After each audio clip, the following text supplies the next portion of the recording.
नमस्कार साथीहरु, स्वागत छ तपाईलाई नेपाली शेयर मार्केट सम्बन्धी पलपलको नयाँ अपडेटहरु लिएर आउने क्रममा आज हामी पुनः उपस्थित भइसकेका छौं। साथीहरु, आजदेखि चाहिँ रिलायन्स स्पिनिङ मिलको आईपीओ तपाईहरुले भर्न सक्नुहुनेछ। रिलायन्स स्पिनिङ मिलको आईपीओ चाहिँ भर्दाखेरि उपयुक्त हुन्छ र यसको नेटवर्क कस्तो रहेको छ, यसले फाइदा दिन सक्छ कि सक्दैन र यसलाई हामीले भर्दा उपयुक्त होला कि नभर्दा उपयुक्त होला, त्यो तपाईले आफै निर्णय गर्न सक्नुहुनेछ यो भिडियो हेरिसकेपछि। यस भिडियोमा यस कम्पनीको बारेमा म डिटेलली परिचर्चाहरु गर्ने नै छु। यो कम्पनीको ईपीएस कति रहेको छ र यसको नेटवर्क कति रहेको छ र यस कम्पनीको बारेमा चाहिँ जुन यसको विवरण पत्र छ, विवरण पत्रमा खुलाएका सम्पूर्ण कुराहरुको बारेमा विशेष रूपमा चाहिँ परिचर्चाहरु गर्ने छु। कृपया भिडियो अन्तिम समयसम्म हेरेर साथ दिनु होला र हाम्रो च्यानलमा नयाँ हुनुहुन्छ भने हाम्रो च्यानललाई सब्स्क्राइब गर्नुहोस्, जसले गर्दा तपाईले नेपाली शेयर मार्केट सम्बन्धी सम्पूर्ण नयाँ आईपीओ र आईशेयरको तपाईले सजिलै अपडेट पाउन सक्नुहुनेछ। साथीहरु, रिलायन्स स्पिनिङ मिल भनेको विशेष गरी चाहिँ नेपालमा चाहिँ धागो उत्पादन गर्ने कम्पनी रहेको छ भने यस कम्पनीले चाहिँ यस अगाडि नै आईपीओ निष्कासन गरिसकेको छ फरेन इम्प्लोइको निम्ति र यहाँ माथि विवरण पत्रमा पनि खुलाएको छ कि सम्मानित उच्च अदालत पाटनको परम आदेश मुद्दा नम्बर 2081 W0222221 बमोजिम चाहिँ यसअघि धितोपत्ता बोर्डबाट 2081-82 को बयान 12 गते रिलायन्स स्पिनिङ मिलको आईपीओ विवरण पत्र स्वीकृत भयो। सर्वसाधारणलाई आईपीओ सार्वजनिक परिणाम मिति 2081 साल 3 को महिना 19 गते कारोबार दैनिक तथा निष्कासन बिक्री प्रबन्ध तथा निष्कासन कम्पनीको आधिकारिक वेबसाइट प्रकाशित पुनः आह्वान पत्र पुनः प्रकाशित गरिएको लगानीकर्तालाई पछिल्लो प्राविधिक वित्तीय व्यवस्थापन लगायत अन्य कारबाहीको सम्बन्धमा अध्यापिक जानकारी तथा सुसूचित गराई लगानी सम्बन्धी निर्णय लिन सहज होस् भन्ने हेतुले समय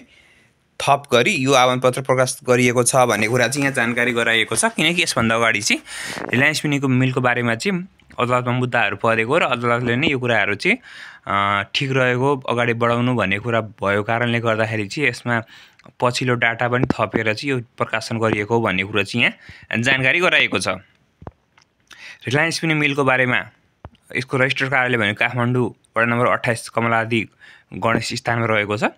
र यस कम्पनीले चाहिँ यसभन्दा अगाडि चाहिँ करिब 11,55,960 किता मध्ये चाहिँ करिब 5% ले हुन आउने 57,758 किता चाहिँ सामूहिक लगानी कोषलाई बाँडफाँड भइसकेको र 10% ले हुन आउने करिब 1,15,596 किता चाहिँ यसले चाहिँ फरेन इम्प्लोइको निम्ति चाहिँ आईपीओ निष्कासन गरेर बाँडफाँड गरिसकेको र त्यसैगरी चाहिँ 5% ले हुन आउने 57,758 किता चाहिँ कम्पनीको कर्मचारीहरुलाई सुरक्षित गरी चाहिँ आजदेखि चाहिँ नेपालमा रहेको सर्वसाधारणलाई चाहिँ करिब 9,24,738 किता है 9,24,768 किता चाहिँ नेपालमा रहेको सर्वसाधारणले चाहिँ यो कम्पनीको चाहिँ आईपीओ भर्न सक्नुहुनेछ है। सर्वसाधारणले पनि यो कम्पनीको आईपीओ भर्न सक्नुहुनेछ। न्यूनतम तपाईले 50 किताको लागि आवेदन दिनुपर्नेछ। धेरै साथीहरुको प्रश्न हुन्छ 10 किता 20 किता आवेदन दिन मिल्छ कि मिल्दैन, 30 किता दिन मिल्छ कि मिल्दैन भन्ने कुरामा मिल्दैन। त्यसको लागि सिधा उत्तर हो तपाईले घटीमा पनि 50 किताको लागि चाहिँ आवेदन दिनुपर्ने हुनेछ भने म्याक्सिमम चाहिँ तपाईले 20,000 किताको लागि चाहिँ आवेदन दिन सक्नुहुनेछ। कति दिँदाखेरि त उपयुक्त होला भन्दा 50 किता दिँदाखेरि नै ठीक हुन्छ हैन। तपाईले दिन इच्छा छ भने 50 किता भन्दा धेरै दिइरहनु पनि खासै आवश्यकता चाहिँ छैन यसमा है। तर तपाईलाई मन लाग्छ भने 20,000 कितासम्म आवेदन दिन सक्नुहुनेछ। रेटिङको कुरा गर्ने भने केआरएनपी रेटिङ गराएको छ। केआरएनपी ए माइनस को चाहिँ रेटिङ पाएको छ, जसले चाहिँ लगानी गर्दाखेरि चाहिँ यसमा चाहिँ जुन यसको रेटिङ गराएको मिति भनेको 2079 साल 8 को महिना 22 गते चाहिँ यसले चाहिँ रेटिङ गराएको थियो है। रेटिङ गराएको थियो र सो रेटिङमा चाहिँ यसले सो रेटिङ पाएको थियो। रेटिङले चाहिँ लगानीमा चाहिँ के जोखिम चाहिँ रहेको भनेर चाहिँ जनाउँछ। त्यसकारणले गर्दाखेरि चाहिँ अब यसमा धितोपत्र जुन रिलायन्स स्पिनिङ मिलको बारेमा जानकारी गराउनु पर्दाखेरि चाहिँ कम्पनी ऐन 2063 स्थापना अनुसार स्थापना भएको। यसको मुख्य कार्यालय भनेको गणेश स्थान काठमाडौँमा रहेको। कम्पनीको जुन कारोबार गर्ने स्थान कम्पनी रहेको छ, कम्पनी चाहिँ यसको चाहिँ इटरी महानगरपालिका वडा नम्बर 12 मा रहेको र त्यसैगरी चाहिँ सुनसरी र शाखा कार्यालय दुबई नगरपालिका वडा नम्बर 3 मा दुबई सुनसरीमा पनि रहेको भनेर जनाएको छ। कम्पनीको बारेमा विभिन्न उद्देश्यहरू यहाँ प्रस्ताव पारेको छ। तपाईले पज गरेर पढ्नु होला, भिडियो लामो हुने कारणले मैले पढिन। यसको नाफा, रिटर्न, एनपीभी र त्यसै गरी ब्याक पिरियड, डिस्काउन्ट पिरियडको सम्पूर्ण कुराहरु जानकारी गराएको छ। लगानी फिर्ता कति वर्षमा हुन्छ, गणनाहरु सम्पूर्ण कुराहरु गराएको छ भने यो चाहिँ तपाईले चाहिँ पज गरेर पढ्नु होला हैन, भिडियो लामो हुने कारणले मैले पढिन। कम्पनीमा अब जुन शेयर संरचना रहेको छ त्यसमा 89.86% चाहिँ संस्थापक लगानीकर्ताहरुको शेयर रहेको छ।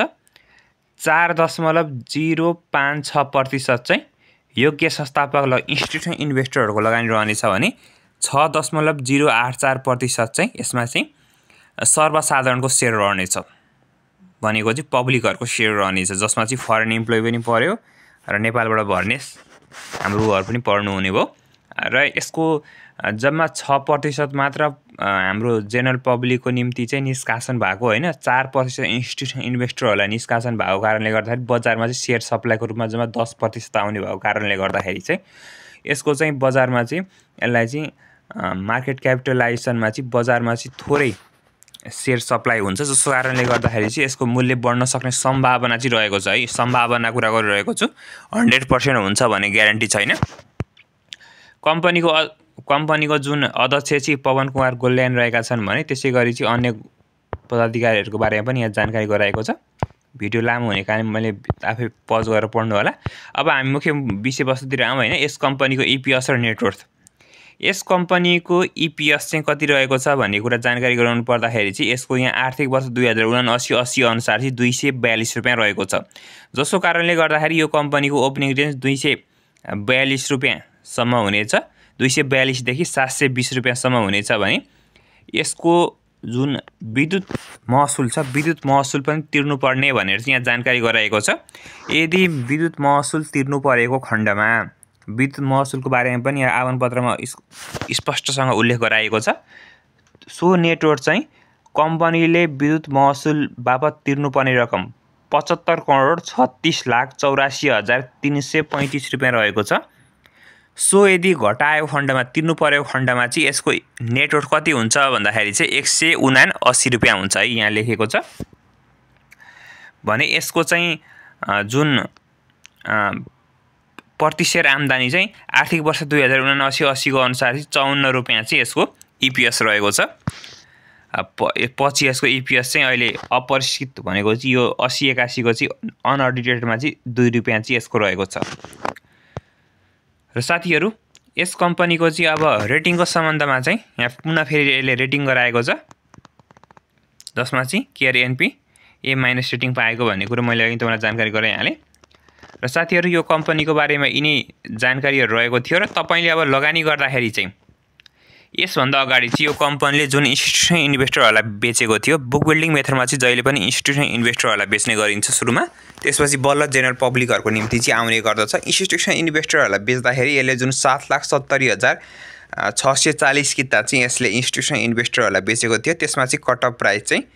912 रुपैयाँ तोकिएको थियो। 912 रुपैयाँमा सबैले खरिद गरेका थिए र 912 रुपैयाँमा 10% डिस्काउन्ट दिँदाखेरि चाहिँ 820 रुपैयाँको दरले चाहिँ तपाईहरुले चाहिँ यो कम्पनीमा चाहिँ लगानी गर्न सक्नुहुनेछ। 820 रुपैयाँको दरले लगानी गर्दाखेरि चाहिँ 50 किताको लागि तपाईलाई 41,040 रुपैयाँ चाहिँ लगानी गर्नुपर्ने हुनेछ, जुन चाहिँ आस्पा चार्ज बाहेक। र लगानी फिर्ता हुने अवधि वर्ष भनेको 6.75 मा यसको लगानी फिर्ता हुनेछ भने डिस्काउन्टमा लगानी फिर्ता भने 10.61 मा रहेको छ। अब यिनै जानकारीहरु रहेका छन् हैन। तपाईले चाहिँ अब यसमा तपाईलाई यदि इच्छा लाग्छ हैन भनेपछि तपाईले आवेदन दिन सक्नुहुनेछ। आवेदन दिँदाखेरि चाहिँ मैले तपाईलाई अघि नै जानकारी गराइहालेँ, 820 रुपैयाँ 80 पैसाको दरले दिनुपर्ने हुनेछ। यो चाहिँ निष्कासन आजदेखि खुल्नेछ र त्यसपछि तपाईले चाहिँ यसमा चाहिँ तपाईले आज 7 गतेदेखि 10 बजेपछि मेरो शेयरबाट भर्न सक्नुहुनेछ भने नजिक रहेको बैंक तथा वित्तीय संस्थाबाट गर्न भर्न सक्नुहुनेछ भने यसको छिटोमा बन्द भनेको 11 गते बन्द भइसक्छ। त्यो भन्दामा त्यतिखेर सब्स्क्राइब भएन भने चाहिँ 21 गते चाहिँ भनेछ। तर यसको पहिलो दिनमै ओभर सब्स्क्राइब हुने भएको कारणले गर्दा 4 दिन भित्रमा चाहिँ तपाईलाई यदि इच्छा लाग्छ भने चाहिँ भर्नु होला। साथीहरु यो कम्पनीको आईपीओ भर्ने कि नभर्ने भनेर धेरै साथीहरुको बीचमा चाहिँ विवाद रहेको छ। म यसमा चाहिँ तपाईहरुलाई के सल्लाह दिन चाहन्छु भन्दाखेरि चाहिँ भर्ने नभर्ने तपाईको जोखिम उठाउन सक्ने क्षमता कति रहेको छ त्यसमा भर पर्छ। तपाईको यदि उच्च तपाईले जोखिम उठाउन सक्ने लिन चाहनुहुन्छ भने तपाईले यो कम्पनीको आइपिओ भर्न सक्नुहुनेछ किनकि यो कम्पनीको अत्याधिक मात्रामा मूल्य परेको छ 820 रुपैयाँको दरले र यसको ओपनिङ रेन्ज नै 720 रुपैयाँ हुनेछ भनेको तपाईले हालेको मूल्य भन्दा पनि हाईएस्ट ओपनिङ रेन्ज नै 720 मा हुनेछ 2-3 वटा सर्किट लगाएपछि बल्ल चाहिँ तपाईको पैसा माथि चाहिँ ओपन तर यसको कुरो चाहिँ अरु कुरो के पनि रहेको छ भन्दाखेरि चाहिँ यो चाहिँ बजारमा चाहिँ लो सप्लाईको कारणले गर्दाखेरि चाहिँ यसको मूल्य चाहिँ धेरै नै माथि पुग्न सक्ने सम्भावना पनि रहेको छ सम्भावना कुरा रहेको छ प्रति किता चाहिँ 1000 देखि 1500 सम्म पुग्न सक्ने सम्भावना रहेको छ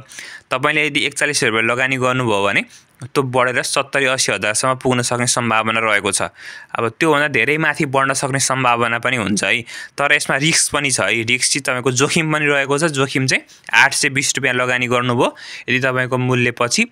700-600 रुपैयाँ भइदियो भने तपाईलाई चाहिँ घाटा लाग्न सक्ने सम्भावना पनि रहेको छ र कस्तो मान्छेले भने तपाईले यदि जोखिम उच्च हाई रिस्क लिन सक्नुहुन्छ भने तपाईले यो कम्पनीमा चाहिँ